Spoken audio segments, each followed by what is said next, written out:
फितरा सदका ए फित्र अदा करना वाजिब है कुरान और हदीस की रोशनी में। फितरा सदका ए फित्र इस्लाम में एक अनिवार्य दान है जो ईद उल फित्र से पहले हर मुसलमान पर वाजिब होता है। ये गरीबों और जरूरतमंदों की मदद करने के लिए अदा किया जाता है ताकि वे भी ईद की खुशी में शामिल हो सके। आइए इसे कुरान और हदीस की रोशनी में समझते हैं। 1. फितरा की अहमियत कुरान की रोशनी में। कुरान में सीधे तौर पर फितरा का उल्लेख नहीं है, लेकिन इसका मूल उद्देश्य ज़कात और गरीबों की मदद से जुड़ा हुआ है। कुरान में अल्लाह फरमाता है, सूरह अल-आला 87, 14-15। तर्जुमा, वह सफल हो गया जिसने अपने आप को पाक कर लिया और अपने रब का नाम लिया और नमाज अदा की। तफसीर के मुताबिक यहाँ पाक किया का मतलब सदका ए फित्र फितरत से लिया जाता है, जो ईद की नमाज से पहले अदा करना होता है। 2. फितरा की अनिवार्यता हदीस की रोशनी में। फितरा की वाजिब अनिवार्य होने की पुष्टि कई हदीसों से होती है। 1. इब्ने उमर रज़ी से रिवायत है, रसूलुल्लाह ने फितरा को वाजिब किया हर मुसलमान पर, चाहे वह छोटा हो या बड़ा, मर्द हो या औरत। सहीह बुखारी 1503, सहीह मुस्लिम 984। 2. अबू सईद अल खुदरी रज़ी से रिवायत है, हम नबी के जमाने में फितरा एक साल करीब 2.5-3 किलो खजूर या जौ दिया करते थे। सहीह बुखारी 1506, सहीह मुस्लिम 985। 3. फितरा कब और कैसे अदा करें। अदा करने का समय ईद उल फित्र की नमाज से पहले। मात्रा 2.5 से 3 किलो अनाज, गेहूं, जौ, खजूर, किशमिश या उसकी कीमत के बराबर पैसे। किसे दिया जाए। गरीब, मिस्कीन, जरूरतमंदों को। 4. ईद की नमाज से पहले फितरा देना क्यों जरूरी है। हदीस, जिसने ईद की नमाज से पहले फितरा अदा कर दिया वह मकबूल सदका है, और जिसने नमाज के बाद दिया वह आम सदका है। अबू दाऊद 1609, इब्न माजा 1827। नतीजा, फितरा इस्लाम में एक जरूरी इबादत है जो गरीबों की मदद और मुसलमानों की आत्मा को पाक करने के लिए अदा की जाती है। इसे समय पर देना हर मुसलमान पर वाजिब है। फितरा और ज़कात के असल हकदार कुरान और हदीस की रोशनी में। इस्लाम में फितरा और ज़कात दो अहम इबादतें हैं जो सामाजिक न्याय और गरीबों की मदद के लिए बनाई गई हैं। कुरान और हदीस में इन दोनों के हकदारों का तफसीली जिक्र किया गया है। फितरा के असल हकदार। फितरा की अहमियत। फितरा, जिसे ज़कात अल फित्र भी कहते हैं, रमज़ान के रोज़े मुकम्मल होने पर ईद उल फित्र से पहले अदा किया जाता है। ये गरीबों की मदद के लिए है ताकि वे भी ईद की खुशियों में शरीक हो सके।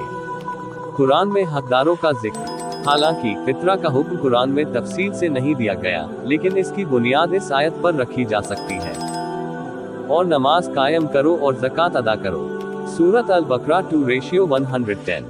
हदीस में हकदारों का जिक्र। हदीस में फितरा के असल हकदारों का तज़किरा किया गया है।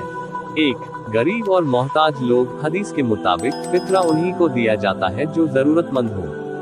हदीस, इब्ने अब्बास रज़ी से रिवायत है कि नबी करीम ने फितरा को रोजे से पाक करने और गरीबों को खाना खिलाने का जरिया बताया। अबू दाऊद हदीस 1609। 2.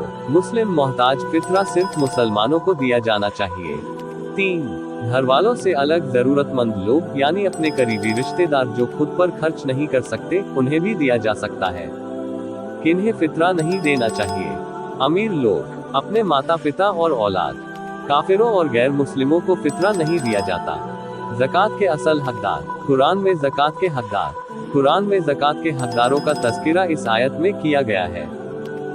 सदकात। ज़कात तो बस फकीरों, मिस्कीनों, ज़कात के काम पर लगाए गए लोगों, नर्म दिल किए जाने वालों, गुलामों की आज़ादी पर, कर्जदारों, अल्लाह की राह में जिहाद और मुसाफिरों के लिए है। यह अल्लाह की तरफ से एक फर्ज है। सूरह अत-तौबा 9:60। ज़कात के 8 हकदार। 1. फुकरा, बहुत गरीब लोग जो खाने पीने और ज़रूरतों के लिए मोहताज हो। 2. मसाकीन, ज़रूरतमंद जो गरीब है लेकिन फुकरा से थोड़े बेहतर है। 3. आमिलीन ए ज़कात, जो ज़कात इकट्ठा करने और बांटने की ड्यूटी पर होते हैं। 4. मुअल्लफ़तुल कुलूब, नए मुसलमान या जिनका दिल इस्लाम की तरफ झुकाया जा रहा हो। 5.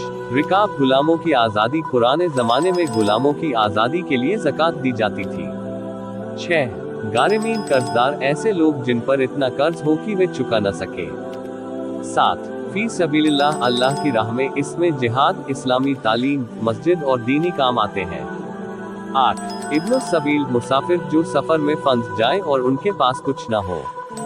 हदीस में ज़कात के हकदार। 1 गरीबों और मिस्कीनों की मदद। हदीस, नबी ने फरमाया, इस्लाम में ज़कात अमीरों से ली जाती है और गरीबों में तकसीम की जाती है। बुखारी, हदीस 1395। 2 कर्जदारों की मदद, जिसके ऊपर कर्ज हो और वह चुका न सके तो उसकी मदद ज़कात से की जा सकती है। अबू दाऊद, हदीस 1663। 3 अल्लाह की राह में खर्च, जो अल्लाह की राह में है उसके लिए ज़कात देना जायज़ है। तिर्मिज़ी, हदीस 653। ज़कात किन्हें नहीं दी जा सकती? 1 अमीर लोग जो अपनी बुनियादी ज़रूरतें पूरी कर सकते हो। 2 अपने माता पिता और औलाद, क्योंकि इनकी जिम्मेदारी पहले से ही खुद पर होती है। 3 गैर मुस्लिमों को ज़कात सिर्फ मुसलमानों के लिए है। 4 सैयदों और बनी हाशिम को, क्योंकि हदीस में आया है कि नबी ने अपने खानदान को ज़कात लेने से मना किया। नतीजा, फित्रा के हकदार सिर्फ गरीब मुसलमान जो ईद की खुशियों में शरीक न हो सके। ज़कात के हकदार गरीब, जरूरतमंद, कर्जदार, अल्लाह की राह में मुसाफिर। फित्रा और ज़कात इस्लामी समाज में गरीबों की मदद और तवाज़ुन बनाए रखने के लिए दिए जाते हैं। अल्लाह हमें इन्हें सही लोगों तक पहुंचाने की तौफीक दे, आमीन।